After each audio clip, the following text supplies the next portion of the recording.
So I just want to tell my only story about John MacArthur. He was a man I respected very highly and often deeply disagreed with. Last night I was channel surfing and I went through Turner Classics and they were playing The Devil and Daniel Webster, which is an okay movie, but it's a wonderful short story written by Stephen Vincent Benet in 1936. And you should read it. You can find it online for free. I used it once before to show you that the true non-racist American culture and anti-slavery culture has been with us for a long time. The left didn't invent it. It was not part of the left. It was really part of the right for a long time, and now is again. But I happened to turn it on just at this moment when Daniel Webster, great orator, famous Secretary of State and congressman, ran for president, never quite succeeded, and he was a passionate fighter for his causes. And this is just the moment that I turned on from this old film.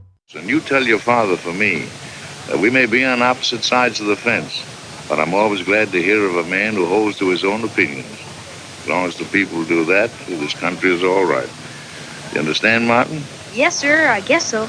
I guess so. I'm not sure he understands, as long as the people of this country can hold to their own opinions. So that, to me, is what it's about. But how does that happen? I mean, it doesn't happen. First of all, it doesn't happen if you're just going to lie, and it doesn't happen if you're just hating on the people you oppose. So I just want to tell my only story about John MacArthur, because he was a great pastor of Grace Community Church in Los Angeles. He died this week at the age of 86. I know a lot of people who are going to be brokenhearted at that news. And he was a man I respected very highly and often deeply disagreed with. And I'm sure he often deeply disagreed with me. I know he actually did know some of my work, but so I know he did. If he did, he disagreed with me. He was an evangelical. I'm an Anglican Catholic. We had different theologies. I mean, I read 2 of his books, and I learned from them because he was a really good biblical scholar, and he was a pastor and a theologian, and I'm not. I always tell you, if you're listening to me, you're listening to a man who has a deep relationship with Jesus Christ as the center of my life, and I have an idea of what I think Jesus says in the Gospels, which you can look up in The Truth and Beauty. The end of that, the last third or so of that book is about that. But my idea of what Jesus was telling us to do and how to live and what to see was different from MacArthur's. And I lived by it, and he lived by his vision, and God will be the judge of both of us, of course. But I think both of us, with our differing opinions, may do all right, hopefully, on that final judgment. And of course, he was very strong in opposing homosexuality, which is a cultural center, by the way. I agree. I think we should be a culture centered on mom and dad and children. I think anything else is a perverse culture. And I do feel when it comes to persons, people on the right like to say that homosexuality is a choice and no one is born gay because God wouldn't do that. Listen, people are born with spina bifida. They're born with they're born with genius. They're born with all kinds of things, good and bad. And so they are born gay. I'm sure, they say they can't find a genetic trace of it, but they're not looking in the right place. They should look in the mother, because I think it's something that happens in the womb. But I'll just be honest with you. I feel that nature produces a certain number of gay people. And I basically agree, maybe about 5%. And I basically agree with Marine Le Pen, the French conservative who said homosexuals are like salt in soup. If there aren't enough, it's a bit bland. When there's too much, it's inedible. And she was convicted of hate speech for saying that. But it's obviously the truth. It's the way nature, the world is built. It gives you a little bit of gays in your soup, and it makes it taste better. And I basically believe that people should be left alone, and you should concentrate on your own sins, if indeed that is a sin. But most of you know my brilliant son Spencer is gay. A lot of people think that that's why I changed my opinions. I've never changed my opinion on this. I've been working with gay people all my life. And I trust Spencer and I trust other gay people to talk to God, do what God thinks is right in their life. And if they don't talk to God, then, that's on them. I can't do anything about that unless they ask me, and then I'll tell them what I think. So it makes people angry. But John is obviously very strongly opposed and thought you should confront homosexuals about their homosexuality. So here's my story. COVID hit.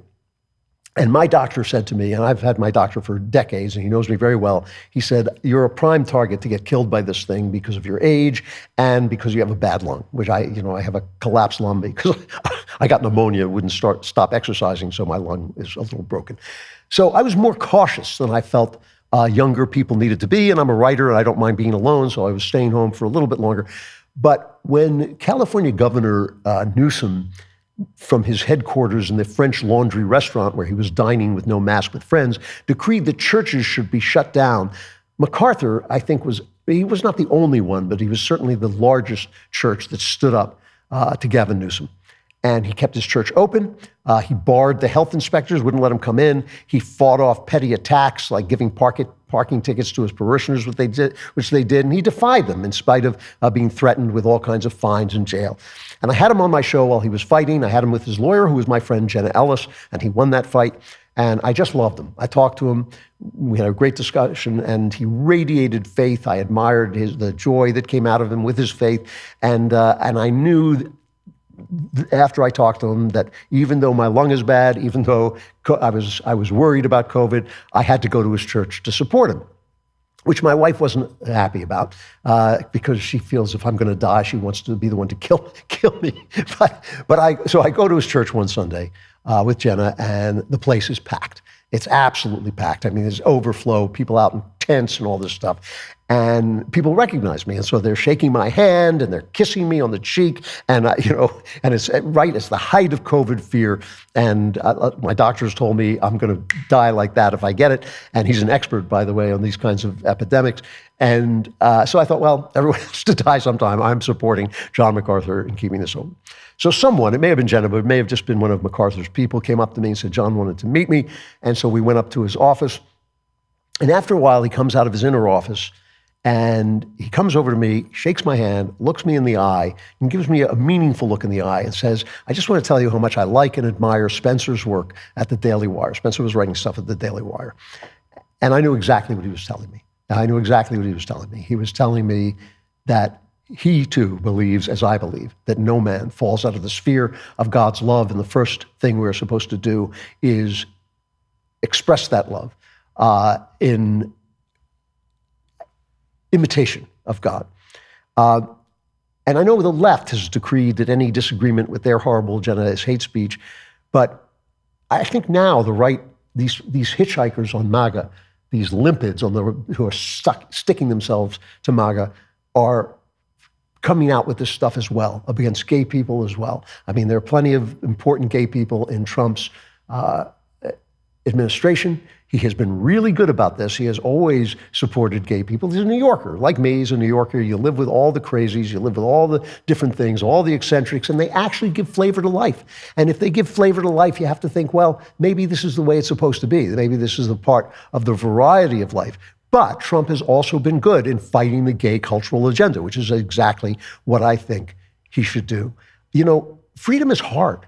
Freedom is hard. It's much harder than people think that standing up and saying, I hate I hate gay people, gays, that's disgusting. They think that's hard. That's easy. That comes naturally to every human being. Hating each other comes naturally to every human being. They did not crucify Jesus Christ because he said, hate one another.